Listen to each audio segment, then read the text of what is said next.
Welcome to Live at 5. I'm Sally Cronin and I'm joined in the studio today by Maggie Curry, who's a very, very experienced life coach.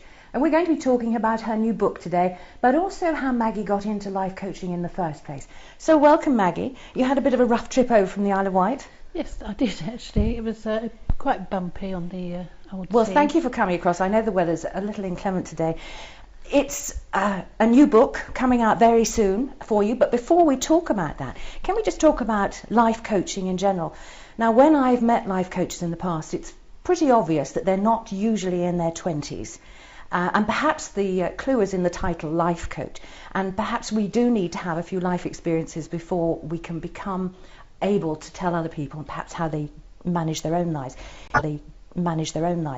Was this a point in your life that you realised that perhaps sufficient things have happened to me that now I can start to help other people? I think there was, yes.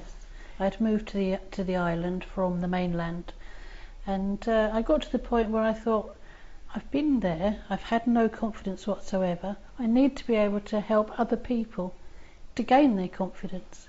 And that's why I thought I've got to become a life coach. Well, you've been a medical secretary, hadn't you, for many years, Yes. Both up in Essex, and then you'd moved down to Basingstoke. Do you find that particular times of our lives when we change location and we move away from family support, perhaps, and our friends, that it becomes even more difficult? I think it does, because you get isolated. And sometimes when you get isolated, you can lose your self-esteem because you lose belief in yourself. Now, one of the problems, obviously, as women particularly, I think, get a little bit older, is that children tend to grow up and leave home. In your experience in the last 7 years, what have you found has been one of the biggest triggers for people losing their confidence, even if as sort of youngsters they were bubbly and raring to go? A lot of it is, as you say, as the children leave home, then the mums or dads want to go back to work. And they think to themselves, well, I don't have the skills. In actual fact, they do have the skills. They've just forgotten it's all in there. It's all in their head. Is the modern technology perhaps too a little bit frightening for people perhaps who gave up work 20 years ago and thinking of going back out there? And of course, computers in those days, I mean, we were still using sort of word processors. Does that also add another fear factor? I think it can do, yes, obviously, yes. Also a lack of identity. They've forgotten who they are. They're somebody's mum, or somebody's sister, or somebody's aunt.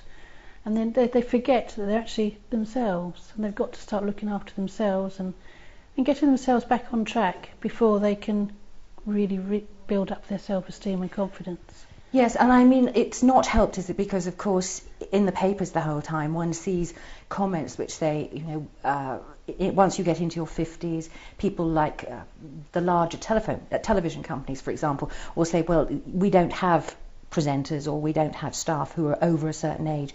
Does that also put people off from going back out to work? I think it must do, because it's all negative and people absorb all the negative stuff. Yes. And our subconscious remembers all the negative stuff more than the positive stuff. Well, you underwent quite a few courses, didn't you, when you made this decision? Was it quite easy to find these courses, or was 7 years ago, was it more difficult? Because, of course, now life coaching has become very much more acceptable. Did you find it easy to find the right courses? Fortunately, I found a free course at Newcastle College, yes, which was distance learning. And at the time it was free because they had the funding to provide it. I did 2 courses with them, the certificate and the diploma, and passed both of those. And I thought, I like this. Yes. It's really, really good. And I happened to bump into Jonathan J. Do you know Jonathan J? No. He set up the coaching academy. Oh, right. Yes, now I know, yes. And I bumped into him, and I'd remembered him from a few years ago when he was travelling around the holiday camps doing his stage hypnotic act. Right. And he said, why don't you come to the coaching academy and learn with me? So I thought, why not? So I did. So off I went and I studied NLP. Could you just explain NLP for our viewers perhaps who aren't more familiar with the term? Of course, it's neuro-linguistic programming, which is basically changing your mindset through words and visualizations. Your mindset may be, I can't do X. Yes. But through visualization and just changing the way you think slightly, you find you can. Is it also about the language that we use? It is about the language, yes. It's very easy. I know when I'm trying to lose weight, I say I should lose weight instead of I must. Should. Cross through should. Yes, it is, and it is. But is that a language we've learned from other people when we've been growing up or at school, or is it a language we've developed ourselves to make life easier? I think it's a bit of both. Right. I mean, you always get parents and peers saying, you should go and do this, or you should go and do that, or you could. In actual fact, you can and you will.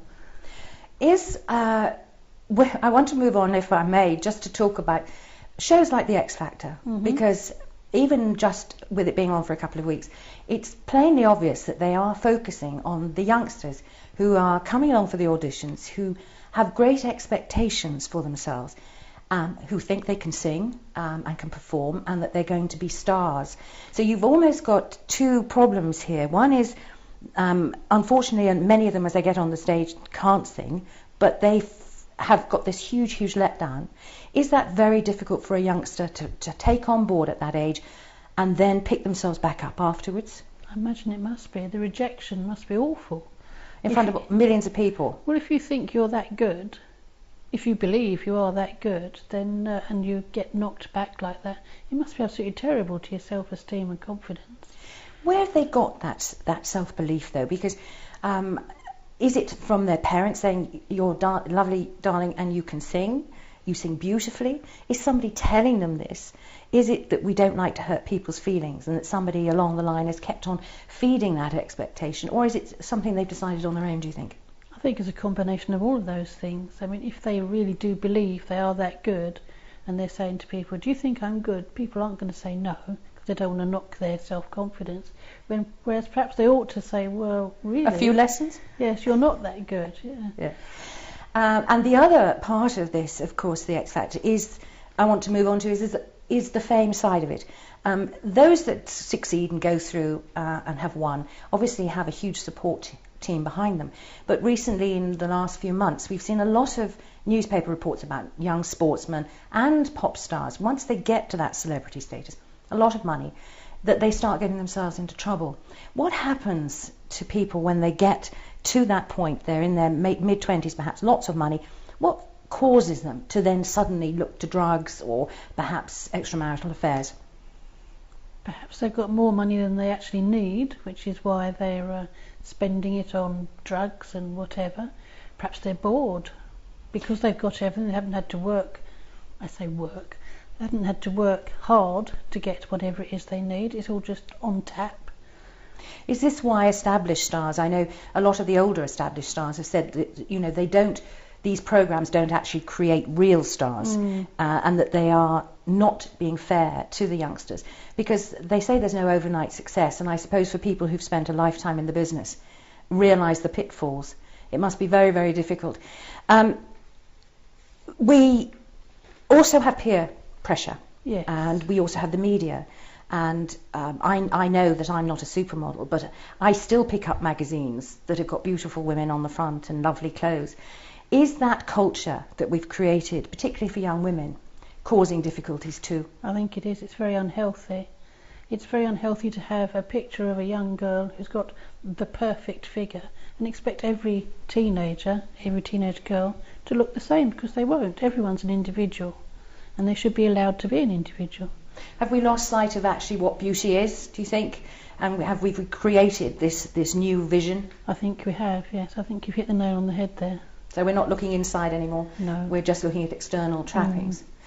Tell me a little bit about your first book, which was an e-book, yes. Which hopefully will then become a hard copy. Hopefully, So yes. 7 steps to rebuilding your self-confidence. Yes. So the emphasis there being on the rebuilding. Yes. What gave you the idea for the book in the first place?